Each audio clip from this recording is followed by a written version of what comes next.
राधे कृष्णा। सभी यूट्यूब देखने वाले भक्त को राधे राधे। कार्तिक मास चल रहा है और कार्तिक माह का 10वां दिन आ गया। आप लोग से विनम्र विनती है, आज आप 10वां अध्याय सुने। 10वां अध्याय का कथा इस प्रकार है, आइए कहते हैं। राधे कृष्णा। राजा पृथु ने कहा, हे देवर्षि, आपको नमस्कार है। कृपा कर आप यह कहिए कि जिस समय भगवान शंकर ने अपने माथे का वह तेज क्षीर सागर में डाल दिया है, तो उस समय क्या हुआ? नारद जी ने कहा, हे राजन, सब भगवान शंकर ने अपना वह तेज क्षीर सागर में डाल दिया, तो उस समय वह शीघ्र ही बालक होकर गंगा सागर में संगम में पर बैठकर संसार को भय देने वाला दरुण करने वाला लगा। इसके दरुण से समस्त संसार व्याकुल हो उठा।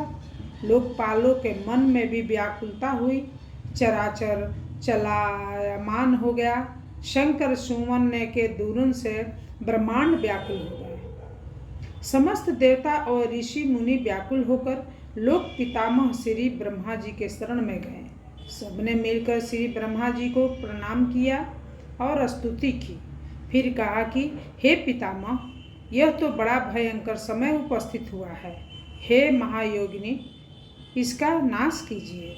तब देवताओं की ऐसी बात सुनकर श्री ब्रह्मा जी सत्यलोक से उतरकर उस बालक को देखने के लिए समुद्र तट पर आए। समुद्र ने ब्रह्मा जी को आता देखकर प्रणाम किया और बालक को उठाकर उनकी गोद में दे दिया। तब विस्मित होकर श्री ब्रह्मा जी ने पूछा, हे सागर, तुम शीघ्र कहो कि यह बालक किसका है? समुद्र विनम्र शब्दों में कहा, प्रभु, यह तो मैं नहीं जानता, किंतु मुझे इतना अवश्य ज्ञात है कि यह गंगा सागर के संगम पर प्रकट हुआ है। एवं हे जगत गुरु, आप इस बालक का जात कर्म आदि संस्कार कीजिए, इसका जातक फल बतलाइए। नारद जी कहते हैं कि इधर तो सागर ब्रह्मा जी के गले में हाथ डालकर बार बार इसका आकर्षण कर रहा था। फिर तो उसने ब्रह्मा जी का गला इस जोर से पकड़ा कि उसने पीड़ित हो ब्रह्मा जी ने नेत्रों से आंसू टपकने लगे।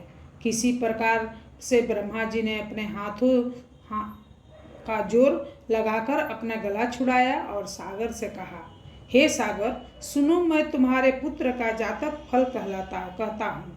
मेरे नेत्रों से जो यह जल निकला है, इस कारण इसका नाम जलंधर होगा। यह उत्पन्न होने के साथ ही तरुण हो गया है। इससे यह सब शास्त्रों को परम गामी, महापराक्रमी, महावीर, जवान, महायोद्धा और रणदुर्मद होगा। यह बालक सब दैत्यों को अधिपति और भगवान विष्णु को जीतने वाला होगा तथा यह कहीं भी न हारेगा। एक भगवान शंकर को छोड़कर यह सबसे अवध्याय होगा। जहाँ से उत्पन्न हुआ है फिर वहीं जाएगा। इसकी स्त्री बड़ी पतिव्रता, सौभाग्यवशालिनी, सर्वज्ञ सुंदरी और परम मनोहर विष्ट भाषिणी हो तथा शीलवान होगी।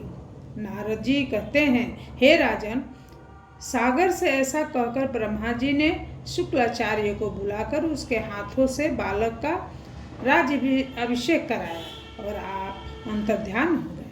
फिर तो बालक को देखकर सागर बड़ा ही प्रसन्न हुआ और घर आ गया। कितने ही उपाय से उसका पालन कर उसको पुष्ट किया।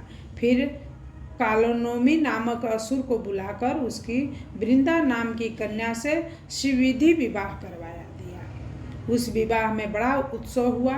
श्री शुक्राचार्य के प्रभाव से स्त्री सहित जलंधर दैत्यों पर राज्य करने लगे। ये हुआ 10वां अध्याय। 11वां अध्याय के में सुनिएगा। अभी तुलसी जी की कहानी शेष है। सबको राधे राधे।